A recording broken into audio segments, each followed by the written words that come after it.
Hi, I'm Brian Shaw. I'm the certified diabetes educator here at Sacramento Native American Health Center. That means I talk to patients about what diabetes is. I help them understand a little bit more about their medications, their diet, and exercise. Today I'm with our Chief Operations Officer, Priscilla Gonzalez.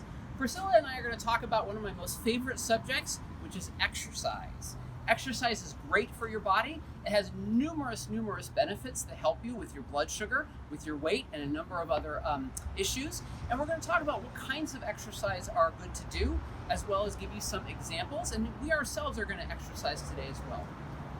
Priscilla, I understand, thanks for joining me. I understand that you have some questions, Priscilla, about exercise. What are some of those questions you have? Yeah, what is the best exercise to do?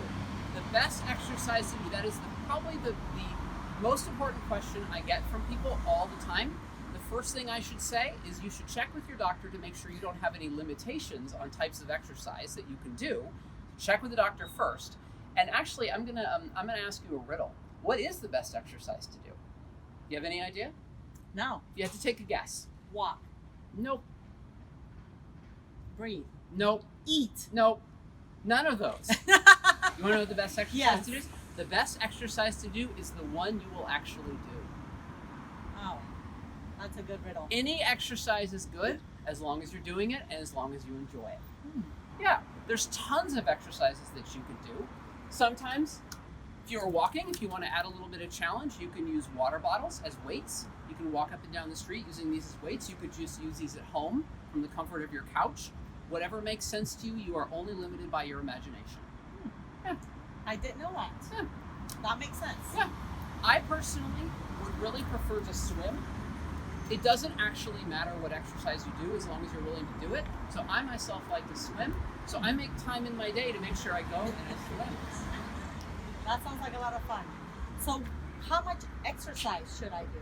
What seems reasonable? How much exercise should I get? Also a good question. Well, start out easy. If you're not used to exercising, start out with a minimal amount that you think you can do. 10 or 15 minutes here or there. But also one important thing is to make sure you challenge yourself. If you think you have a goal of exercising for 15 minutes and you can do that realistically, challenge yourself to go maybe 20 minutes or 30 minutes and see what you do. So keep increasing it as a challenge to yourself. Increasing the length that you walk or increasing the amount of time that you do it. So will the exercise help me lose weight? Exercise for weight loss. That is a very good question. Yes and no. You have to do a lot of exercise in order to lose weight. You probably have to, most people will have to do more exercise than they're willing to do to actually help them lose weight. But it can, if you pair it with a healthy diet and you make sure that you get exercise as many days a week as possible, that can be a recipe for losing weight, yes. But itself alone, probably not, unless you're doing a lot of exercise, which is more than most people are probably going to do. So what are some other benefits to exercise? Exercise is great for your entire body. It trains your heart to work harder and more efficiently.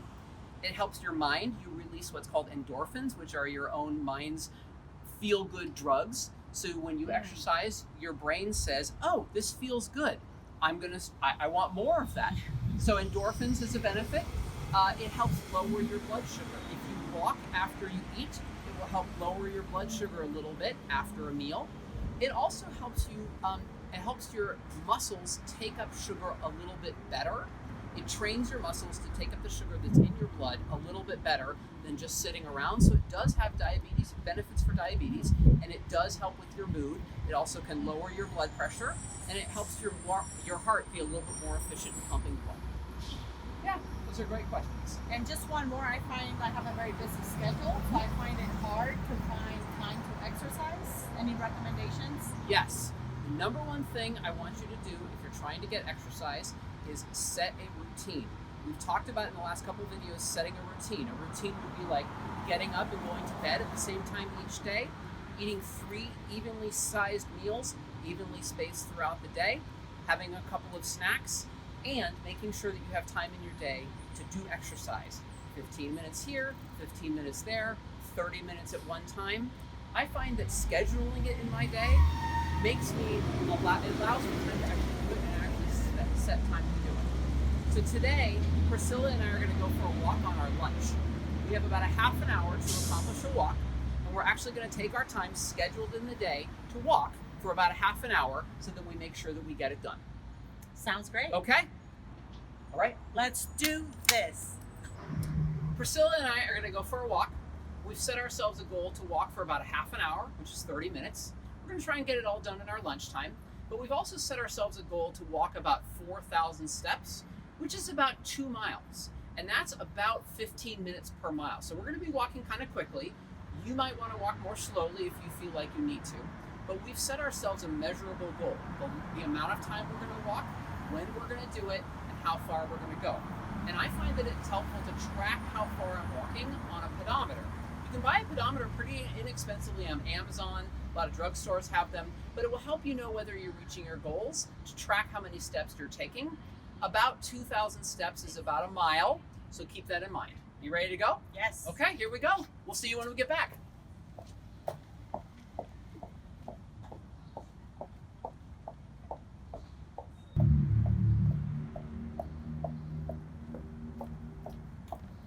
Okay, that was about a half an hour. I'm hungry now for lunch. Me too. Well, let's check our progress. We walked for half an hour, and we walked about 4,000 steps, which is roughly 2 miles, give or take a little bit. Did we reach our goal today? We did. Good. Did we walk for about half an hour? We did. Yeah, approximately half an hour. I might do this again after dinner. You might do this when you go home. But this is a good way to track to see if you're meeting your goals, is to have a way to measure how far you've walked, how long you've walked, and whether it's helping you reach your goals or not. Okay? Yes, that was fun. Excellent. Thanks Not for too joining. hard. I'm so glad that Priscilla could join me today. Thank you so much for joining me in my third of four videos in a series about living healthy.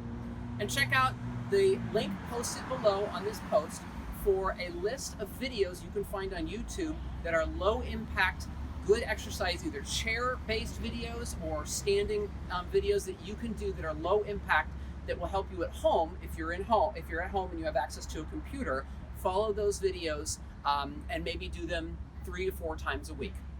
Thanks again for watching. I'll see you next time. Thank you. Bye-bye.